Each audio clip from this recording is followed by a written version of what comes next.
श्री गुरु चरण कमलेभ्यो नमः। मातृपितृ चरण कमलेभ्यो नमः। मित्रों नमस्कार, मैं डॉक्टर नरोत्तम शर्मा आपके अपने YouTube channel doctor Narottam Sharma में आपका हार्दिक स्वागत करता हूं। मित्रों, आज हम बेस्ट फ्लावर रेमेडीज़ के अंतर्गत 30वें नंबर की दवा स्वीट चेस्ट नट रेमेडी की स्टडी करेंगे। इसे कैस्टेनिया सैटिवा बोलते हैं, लैटिन भाषा में इसका जो बॉटनिकल नेम है। तो मित्रों, इसका यदि हम कीवर्ड्स में बात करें तो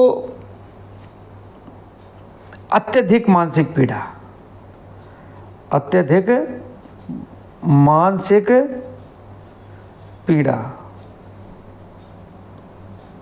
एक्सट्रीम मेंटल एंग्विश,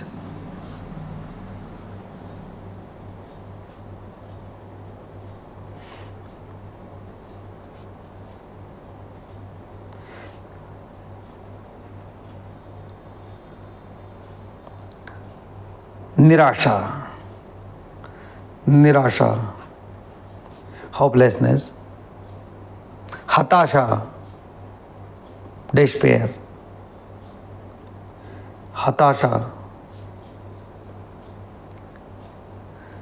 भयानक मानसिक निराशा, अत्यधिक मानसिक यातना, शोक की पीड़ा।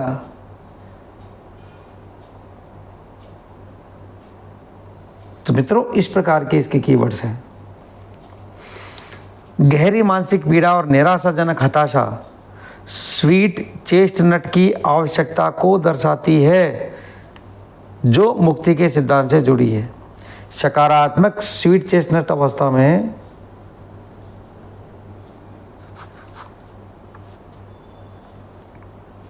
व्यक्ति उन परिस्थितियों में अभिभूत या अक्षम महसूस नहीं करता है जहां मानसिक पीड़ा और निराशाजनक हताशा को कम करने के लिए कोई सांसारिक समाधान संभव नहीं लगता। वह अपनी स्थिति पर अडिग रहता है, अपने होश संभालता है और ईश्वर से विश्वास और प्रार्थना के माध्यम से अलौकिक शक्तियों की सहायता लेकर यातनापूर्ण स्थिति से मुक्ति चाहता है। और निश्चित रूप से चमत्कार होते हैं, क्योंकि प्रार्थनाओं से इस दुनिया में कल्पना से कई अधिक चीज़ें होती हैं।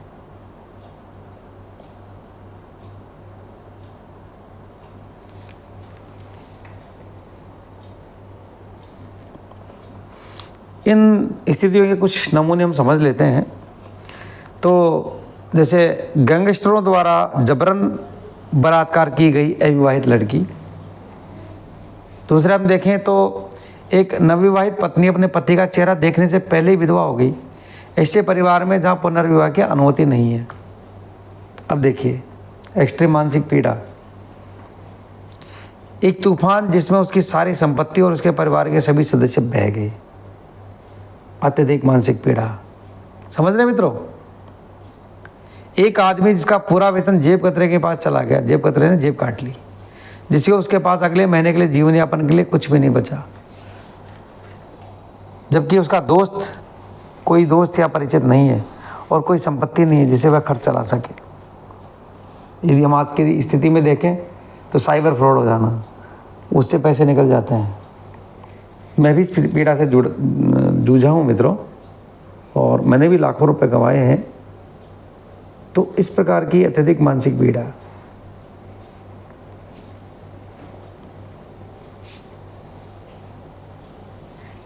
तो ये साइबर फ्रॉड कैसी मानसिक पीड़ा होती है मित्रों, जब साइबर फ्रॉड होता है। और आजकल तो ये साइबर अरेस्ट, ये नया एक लफड़ा चल रहा है। आजकल बिना किसी ओटीपी से और ये उनसे पैसे निकल रहे हैं। ऑनलाइन ट्रांजैक्शन में दिक्कतें आती हैं। ये सब मानसिक पीड़ाएं देती हैं चीज़ें।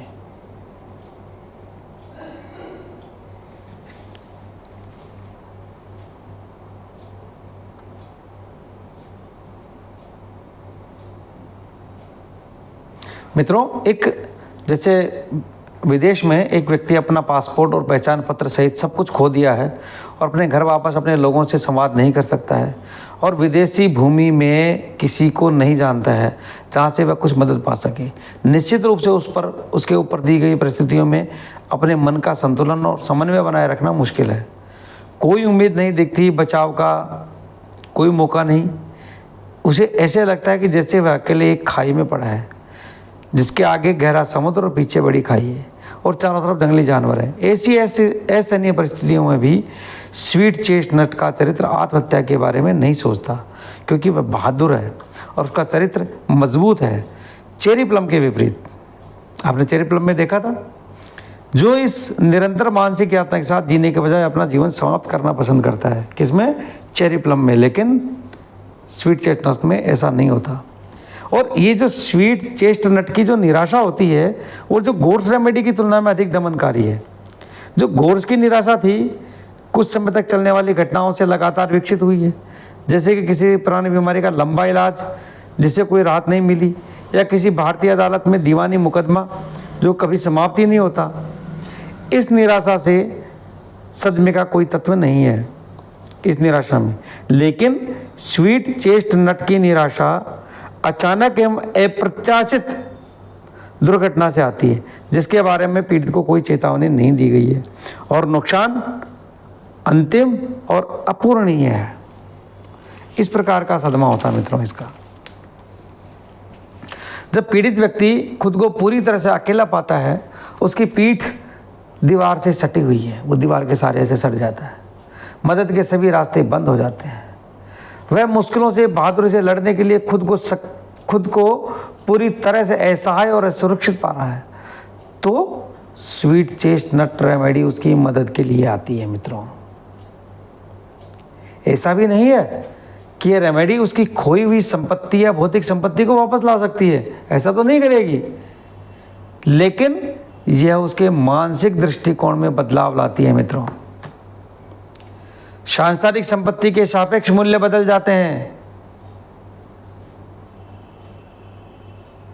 जैसे एक कंजूस व्यक्ति पैसे खोने पर प्रताड़ित महसूस करता है और एक दानदाता अपने पैसों से अलग होने में खुशी महसूस करता है। दोनों परिस्थितियां देखिए मित्रों, एक आंतरिक परिवर्तन होता है। एक तरह का एहसास होता है कि मनुष्य कुछ भी नहीं है, उसके पास खुद का बचाव करने या सर्वोच्च सत्ता की इच्छा के खिलाफ दूसरों की मदद करने की कोई शक्ति नहीं है। यह सर्वोच्च सत्ता धर्म ईश्वर की ओर है। जहां उसका मन जाता है वह दूर से सहायता मांगता है और चमत्कार होने की उम्मीद करता है। यह विश्वास उसे पूर्ण निराशा के तनाव में टूटने से बचाता है। मित्रों, बेस्ट फ्लावर रेमेडीज के तहत निराशा की स्पष्ट अवधारणा प्राप्त करने के लिए याद रखें, स्वीट चेस्टनट अचानक यानी सडन और अप्रत्याशित यानी अनएक्सपेक्टेड दुर्घटना से उत्पन्न होता है।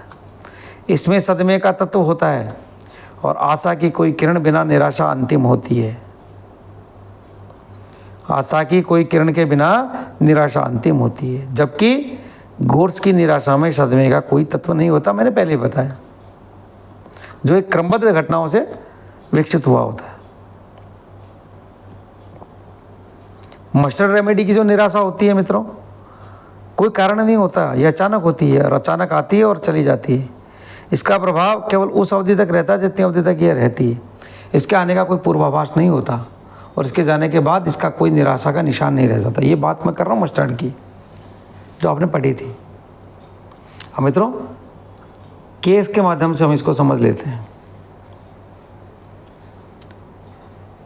दौलत राम एक अच्छी व्यवहार वाला लड़का था, जो एक गरीब परिवार से आता था। बहुत मुश्किल दौर के बाद उसे नौकरी मिल गई। जब उन्हें अपना पहला वेतन मिला तो वह बहुत खुश हुआ। उसने अपने मन में अपने विभिन्न लेनदारों को पैसे वितरित करने की योजना बनाई थी। भाग्य ने कुछ और ही चाहा, बस में उसकी जेब कट गई। अपने नुकसान और उसके भयानक परिणामों के अचानक एहसास ने उसे पूरी तरह से परेशान कर दिया। वो चुप हो गया। उसकी जो बूढ़ी विधवा माँ ने अपने बेटे के चेहरे पर पीड़ा देखी, लेकिन वे उसे बोलने के लिए मजबूर नहीं कर सकी। उसे तभी एहसास हुआ कि क्या हुआ था जब दौलत राम ने अपनी कटी हुई जेब की ओर इशारा किया। उसने उसे सांत्वना दी और इलाज के लिए लाई। उसे स्वीट चेस्टनट मानसिक पीड़ा के लिए और स्टार ऑफ बेथलेहम सदमे के लिए दी गई।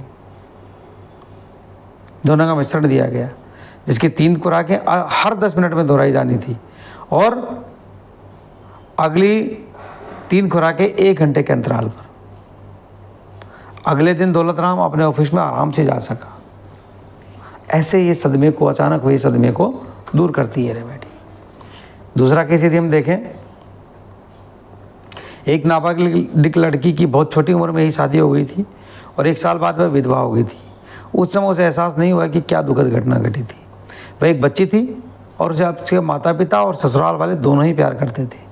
हालांकि जब वह बड़ी हुई तो एक रूढ़िवादी विचारों वाले घर में विधवा होने की कठोर सच्चाई सामने आई। वह न अच्छा खाना खा सकती थी, न ही अच्छे कपड़े पहन सकती थी, वह किसी समाज में नहीं जा सकती थी और न ही उसके कोई दोस्त हो सकते थे। वह खुली हवा में शहर का आनंद भी नहीं ले सकती थी और न ही दोबारा शादी कर सकती थी। संक्षेप में कहें तो खुशी के सभी स्रोत हमेशा के लिए उससे छीन लिए गए। उसे जीवन भर घर के कामकाज में मेहनत करनी थी। इन प्रतिबंधों के सचमुच उसका गला घोट दिया। उसे लगा कि उसके साथ धोखा हुआ है और उसके साथ अन्याय हुआ है। उसका दोष क्या था? उसे इस तरह के बुरे व्यवहार के लिए क्यों चुना गया? यह विचार उसे परेशान करता रहा और वह उदास और निराश रहने लगी। उसकी भूख मर गई, रात को उसे नींद नहीं आती थी और उसका वजन कम होने लगा। मित्रों, पिक्चराइजेशन समझना आप। अपनी बदकिस्मत बेटी का चेहरा देखकर उसकी माँ को डर लगा। उसे यह भी एहसास हुआ कि समाज से उसे कोई राहत नहीं मिल सकती। वह उसे एक आध्यात्मिक गुरु के पास ले गई जो उसके मन को आध्यात्म की ओर मोड़ने में सक्षम था और उसे दिन रात भगवान का नाम जपने की सलाह दी, जिससे उसका मनोबल ऊंचा रहे। उसे अपने सांसारिक ज़रूरतों के लिए स्वतंत्र बनने के लिए उन्होंने उसे पढ़ाई फिर से शुरू करने की सलाह दी। समय के साथ साथ उसने अपना जो शिक्षक प्रशिक्षण पाठ्यक्रम है, बीएड है, वो पूरा किया और एक स्थानीय स्कूल में सर्विस करने लग गई। अच्छे आध्यात्मिक गुरु ने उसकी मानसिक स्थिति को नकारात्मक से सकारात्मक स्वीट चेस्टनट स्थिति में सफलतापूर्वक बदल दिया था, लेकिन उसकी शारीरिक कमजोरी बनी रही। स्वीट चेस्टनट और ओलिव रेमेडीज़ को 1 सप्ताह के लिए दिन में 3 बार निर्धारित किया गया था मित्रों, जिसके बाद वह एक खुशहाल संतुष्ट जीवन जी रही थी।